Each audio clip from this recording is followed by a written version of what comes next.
No banners. There is no boycott declaration. They just don't come anymore. From bustling Times Square to snow-covered roads in Colorado, from Florida beaches to once crowded national parks, the summer of 2025 passed with empty chairs, unoccupied hotel rooms, and tourist districts echoing with an eerie silence. No one wants to believe that the US travel industry at $2.66 trillion industry could collapse so quietly. But that's exactly what's happening. It's not because of the price of gasoline, not entirely because of inflation, but because of something deeper, a crack in trust. International tourists no longer feel welcome. In fact, for many, a trip to the US now feels like a gamble where they could be searched, detained, or sent back home for some vague reason. In today's video, we'll delve into the real reasons why tourists are leaving the United States. From true stories at the airport to figures that surprised the tourism industry itself. What do you think is causing tourists to leave? And can America regain that trust before it's too late? Let's explore. There was a time when airports in the US were the starting point of dreams. People are eager to step off the plane at LAX or JFK as if entering a vibrant movie. Hollywood, Vegas, the Grand Canyon, national parks, and giant outlet malls. But in 2025, that image seems to be replaced by something entirely different.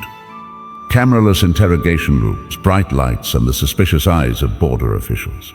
A notable example occurred last March. 2 German teenagers with valid visas and a clear itinerary arrived in Hawaii for a 5-week vacation. But because they hadn't booked the entire hotel, they were taken to a private room, searched, held overnight, and deported just hours after arriving in this tourist paradise. There are no charges, no violation. There's no apology, only the return plane ticket accompanied by fear and disappointment. And this story, unfortunately, is not unique.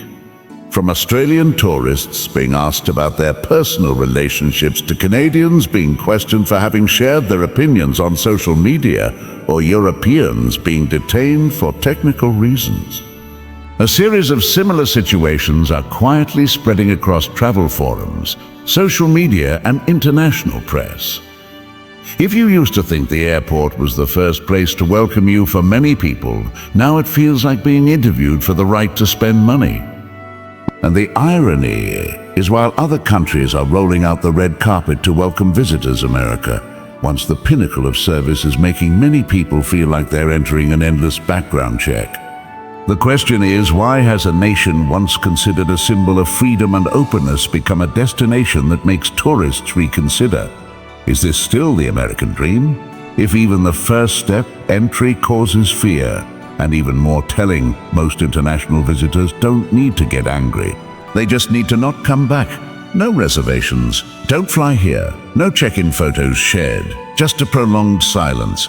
And then the tourism industry realized it had lost something not easily recovered: trust. Have you ever experienced a change in how America treats visitors? Please share your story in the comments section. And now let's move on to the second reason. When Canada, a long-standing neighbor, suddenly turned its back in silence. If there's any country that's been loyal to American tourism, it's Canada. Without fanfare or ostentation, Canadians quietly lined up at the border, flocked to outlets in Buffalo, drove down I-5 to California, or simply spent a few warm winter days in Florida to escape the cold. Yet by 2025, something strange is happening. The familiar neighbor has suddenly disappeared.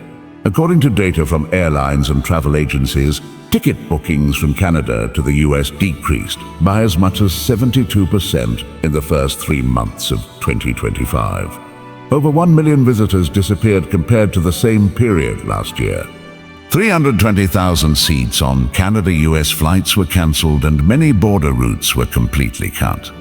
And if you think this is just a big city problem, then unfortunately it's not.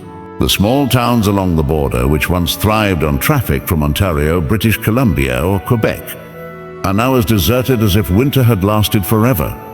Family restaurants that used to open at 5:50 a.m. to serve road trip customers now only have a few scattered tables. Roadside duty-free shops, which once sold up to 70% of their goods to Canadians, are now forced to shorten their opening hours. In fact, some towns like Derby Line, Vermont, so Sainte Marie, Michigan, and Saint-Anne-d'Aunt, Quebec. Marie, Michigan, or Blaine, Washington often referred to as Canada's backyard, now seem to be cut off from their lifeblood.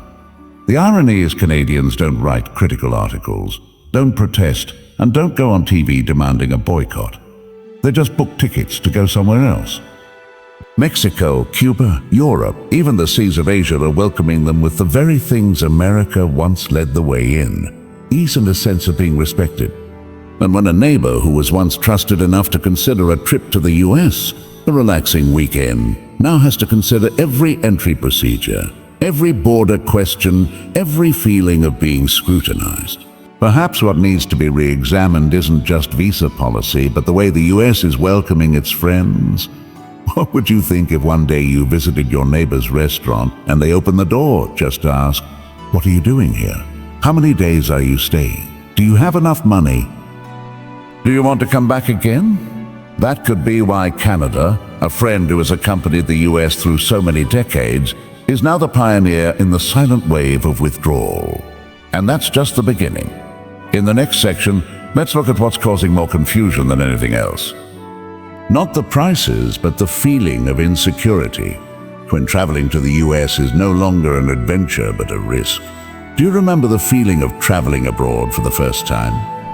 The excitement of waiting to enter the country, the first smile upon seeing the welcome sign, and even the moment of stepping out of the airport to breathe in the completely new air. For many travelers who once dreamed of America, that experience has now changed. Instead of being excited, people feel stressed. Instead of being welcomed, they felt scrutinized.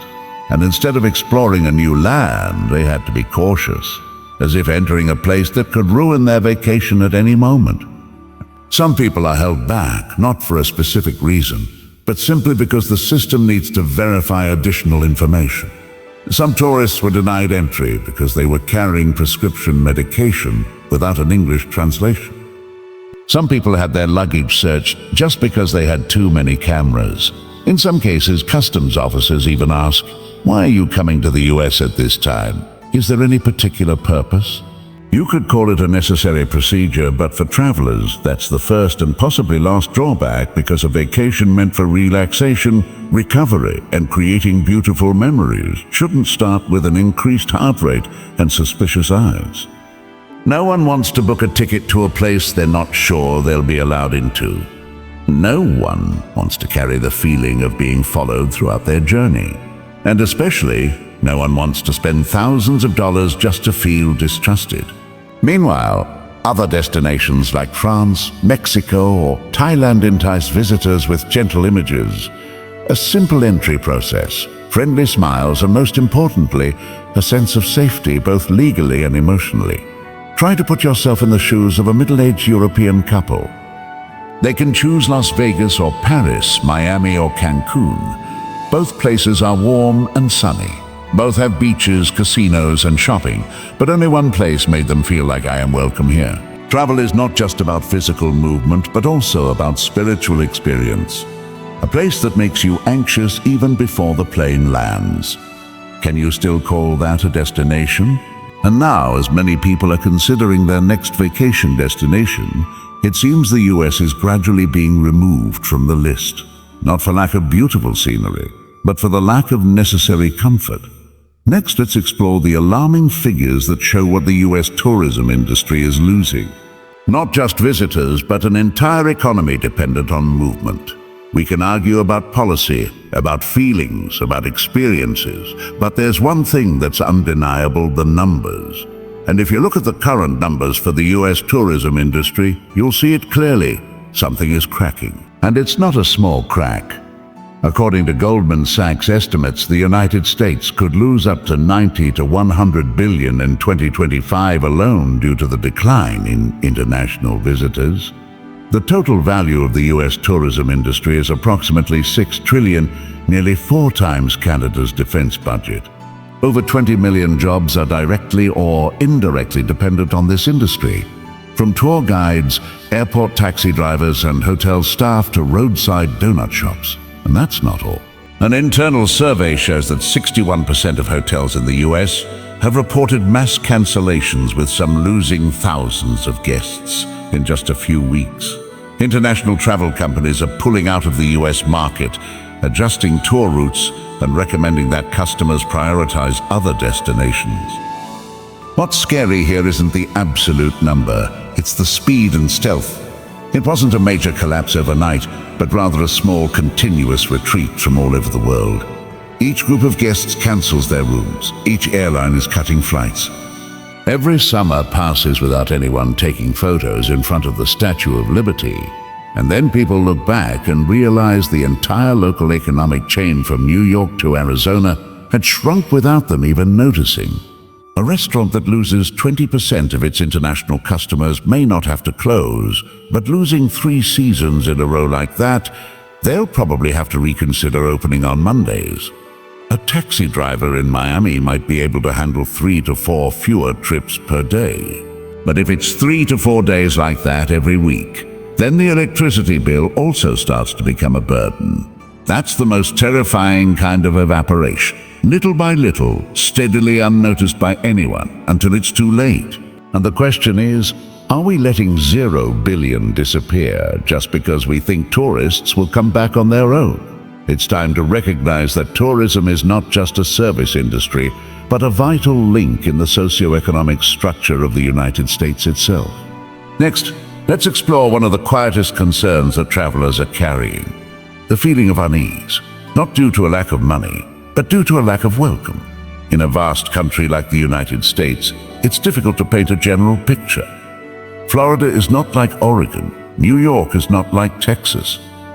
And certainly, California doesn't want to be confused with Washington, D.C. in the context of international tourists turning away en masse. Some states, particularly those heavily reliant on tourism, have tried to distance themselves from the federal image, not by complaining, but by taking action. The most representative example is California. The governor launched the California Loves Canada campaign as a gentle message: we understand, we hear you, and we still welcome you.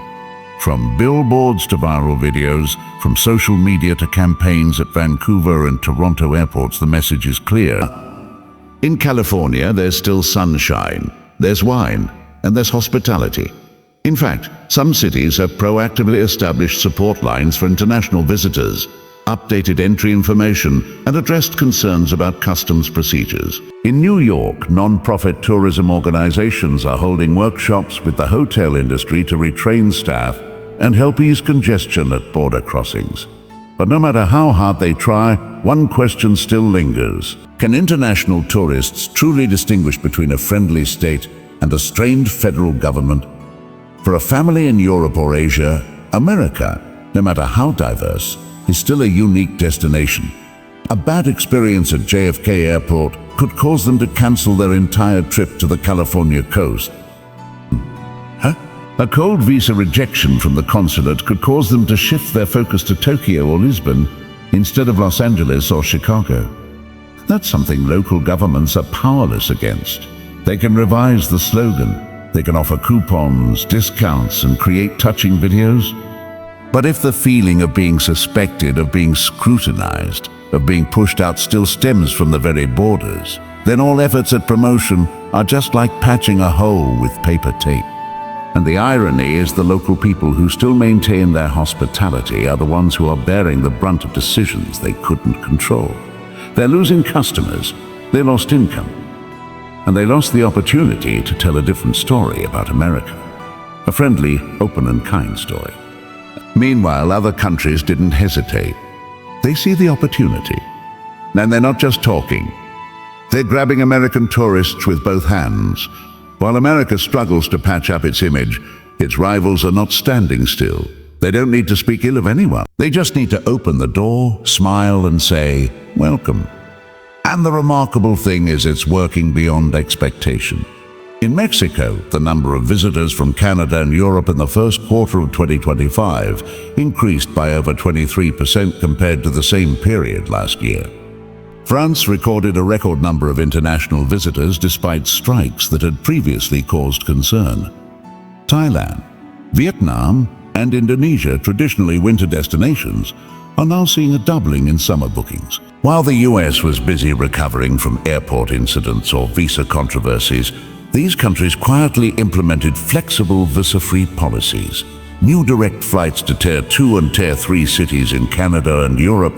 And most importantly, the promotional campaign focuses on relaxation and friendliness rather than power or control. Try to put yourself in the shoes of a middle-class family in Germany. They are considering their summer vacation. On one side is the US, where they have to go for visa interviews, book in advance, and worry about being thoroughly checked. On one side is Mexico, where they were greeted with margaritas, reasonable prices, and the feeling of being a guest. Which side do you think they'll choose? Or with a retired couple in Quebec who were used to their annual cross-country drive to Florida. Now they're turning to Baja California, where there's sea, sun, golf, and no need to face suspicious eyes at the border. And what's even more thought-provoking is that these very nations are signing long-term tourism agreements, ranging from bilateral cooperation to investments in tourism infrastructure for the Canadian and European markets. That is, they are not only attracting tourists this year, they are also laying the groundwork for the next 5 to 10 years. Tourism is not just an instant industry.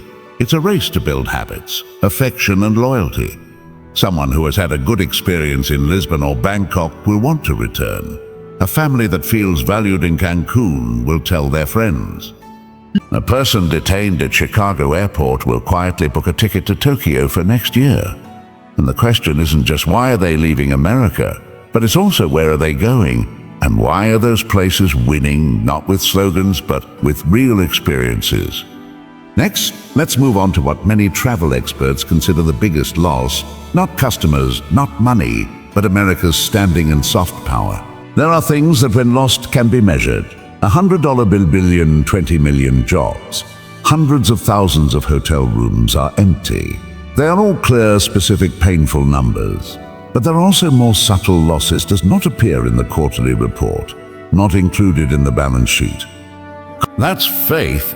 It's an image. It's the invisible allure that once made the whole world want to come to America. Not just to travel, but to experience the spirit of a country once considered a symbol of freedom, openness, and opportunity. Previously, going to America wasn't just for vacation. It's about being touched by Hollywood culture, driving on Route 66, and sitting in a diner like the ones we've seen in movies. That's listening to jazz music in New Orleans, watching the sunset at the Grand Canyon, or simply experiencing a vibrant, bustling, and hopeful America. But now, those things, though they still exist, are no longer recounted because tourists aren't coming. No one is taking pictures. No one blogs. No one makes vlogs to show their friends about their dream trip to the United States. And when positive stories are no longer shared and the image of America is no longer spread, that soft power begins to crumble piece by piece. Tourism used to be a form of informal diplomacy. Every person who has been to America and had a good experience upon returning home becomes an ambassador, sharing their story, inspiring others and sparking dreams. And now those ambassadors are now telling stories about Mexico, France, and Japan. And what about the United States?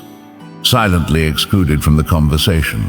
And while other countries are investing in tourism loyalty through 10-year strategies, partnerships, customer experiences, the US seems to still rely on an old adage, who wouldn't want to come to America. The question is, will that still be true in 2025? As the world changes, as options become more numerous, and as feeling welcome becomes more important than beautiful scenery, perhaps it's time for America to take a look back. Not to see why tourists are leaving, but rather whether it still wants to be a place they want to return to. American tourism may not collapse overnight. There are no scenes of abandoned airports, no hotels closing down simultaneously, but the empty chairs in restaurants, the deserted paths in national parks, and the shops closing earlier than usual. Perhaps they're saying more than the official news reports. They don't need to shout that they are boycotting America.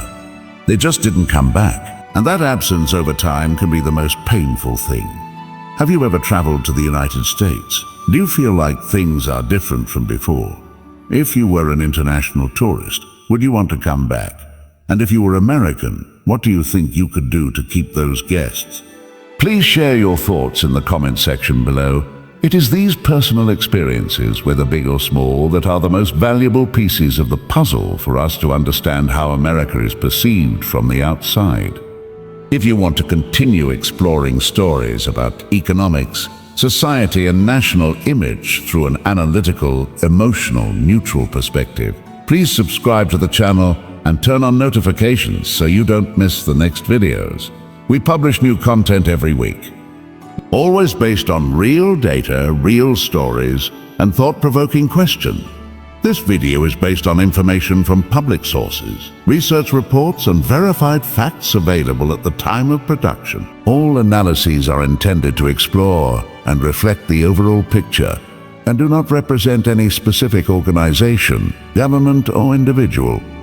The content is not intended to cause controversy, division, or make absolute claims, but rather to promote understanding and open dialogue.